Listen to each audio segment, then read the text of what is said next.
या जब रिस्ट्रिक्शन हटाई गई तो हमने उसके काफ़ी देर बाद यहाँ पे रिस्ट्रिक्शन हटाई।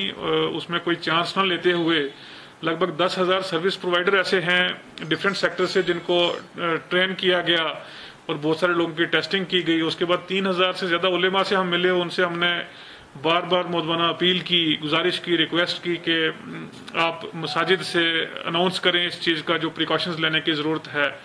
बार बार ये रिक्वेस्ट भी की गई कि आप लोगों से अपील करें अपने घरों में रहने के लिए, जब तक कि ज़रूरी ना हो बाहर निकलना, और जब बाहर निकलते हैं वो मास्क पहने, फिजिकल डिस्टेंस रखें, और एक बड़ी इंपॉर्टेंट चीज़ ये है कि पर्सनल हाइजीन मेंटेन रखें ताकि जो स्प्रेड के चांसेस हैं वो मिनिमाइज किए जा सकें।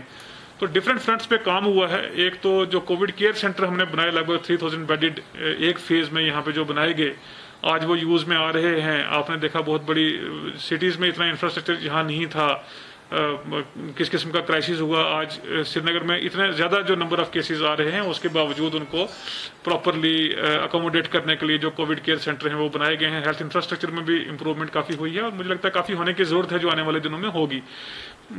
एक इम्पॉर्टेंट एस्पेक्ट टेस्टिंग का था, जैसे शुरू में फोकस टेस्टिंग पे बहुत ज़्यादा था, तो जो बाहर से हमारे ट्रैवलर श्रीनगर में आए हैं और जो लोकल टेस्टिंग हुई है लगभग 53,000 लोगों को टेस्ट किया गया है श्रीनगर रेजिडेंट्स को। उसके अलावा जो लैब्स में या जो ऑन वे टेस्ट हुए हैं अराउंड 60,000 टोटल टेस्ट हमारे बनते हैं जो यहाँ पे रेजिडेंट्स को टेस्ट किया गया, वो बड़ा हाई नंबर है। तो 60,000 टेस्ट में से लगभग 2,300 लोग जो हैं वो पॉजिटिव इसमें पाए गए हैं। उसमें भी क्योंकि एक डायनामिक सिनेरियो है, हम कई जगह देखते हैं कि नंबर्स कोविड के क्रिकेट की तरह चीयर अप किए जाते हैं, किसी का कम है तो उसको अच्छा कहा जाता है, किसी के ज्यादा है तो वहाँ परेशानी। लेकिन ये डायनामिक सिचुएशन है कि जहाँ पॉजिटिव हो रहे हैं वहाँ पे लोग रिकवरी के बाद डिस्चार्ज भी हो रहे हैं, अपने घरों में जा रहे हैं। तो कल तक की सूरत हाल ये थी कि जब हमारे पास 1900 टोटल पॉजिटिव केसेस थे, उसमें से 1300 से ज्यादा लोग डिस्चार्ज होने के बाद घर जा चुके थे और 600 एक्टिव पॉजिटिव केसेस हमारे पास श्रीनगर डिस्ट्रिक्ट में थे। ये फिगर जो है ये रहेगी, पॉजिटिव केसेस और भी आएंगे, बढ़ेंगे और लोग डिस्चार्ज होते रहेंगे। डायनामिक एक फ्लूइड सिचुएशन है, डायनामिक ये रहेगा। इसमें जरूरी है कि जो प्रिकॉशंस हैं वो लिए जाएं, बार बार उस पर हम फोकस करते हैं क्योंकि आपने जैसे देखा रिसेंटली स्कीम्स की तरफ से मेडिकल कॉलेज या जितने भी एक्सपर्ट्स हैं मेडिकल के उन सब ने दिया। मैंने जो डायरेक्टर एम्स है उनका आपने वीडियो देखा, जितने भी एक्सपर्ट्स हैं उन्होंने कहा कि इस टाइम लॉकडाउन रखना फिर से बड़ा जरूरी है क्योंकि कुछ क्लस्टर ऑफ केसेस काफी जगह पे इमर्ज हो रहे हैं, तो उन लोकलाइज्ड एरिया में वो लॉकडाउन होना जरूरी है इसको प्रिवेंट करने के लिए। लेकिन इसके साथ साथ ये अंडरस्टैंड करना जरूरी है, जैसे हमने पहले भी जब लॉकडाउन ओपन करने की पब्लिक की डिमांड थी तब भी हमने यही कहा था कि जब आपके पास दो ऑप्शन है, एक कंप्लीट लॉकडाउन की और दूसरा प्रिकॉशंस की कि आप मास्क, फिजिकल डिस्टेंसिंग या पर्सनल हाइजीन की हम बात करते हैं, तो मुझे लगता है कि हम सबको मिलकर सेकंड जो ऑप्शन है उसको अडॉप्ट करने की जरूरत है। इस पे वर्क हो रहा है। जो अराउंड 130 इस टाइम कंटेनमेंट जोन्स पूरे हो जाते हैं क्योंकि रिसेंटली पिछले एक हफ्ते में जो केसेस आए हैं कई नई जगहों से आए हैं तो उनको कंटेनमेंट जोन डिक्लेयर किया गया है। अभी उसको लेके रिस्ट्रिक्शंस भी हैं इसमें, क्योंकि पेरीमीटर रिस्ट्रिक्शंस रहती हैं, उसको अंडरस्टैंड करना जरूरी है कि जो कंटेनमेंट जोन है उसमें रिस्ट्रिक्शन है, और क्योंकि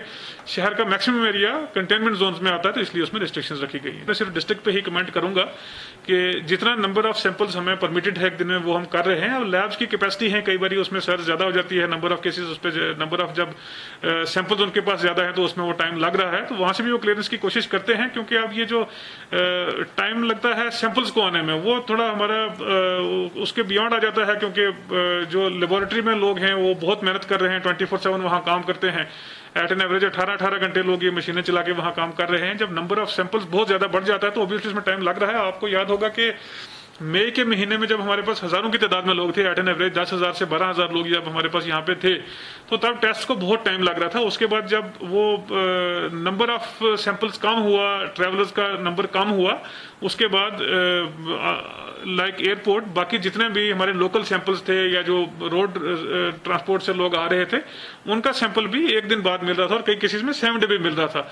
तो ये प्योरली डिपेंड करता है कि नंबर ऑफ सैंपल्स आप कितना भेज रहे हैं। लगभग 3500 की कैपेसिटी डिफरेंट लैब्स में है, वो पूल टेस्टिंग भी करते हैं, उसकी वजह से नंबर बढ़ता भी है, लेकिन अभी पिछले दिनों में काफी जो नंबर है वो ज्यादा रहा है।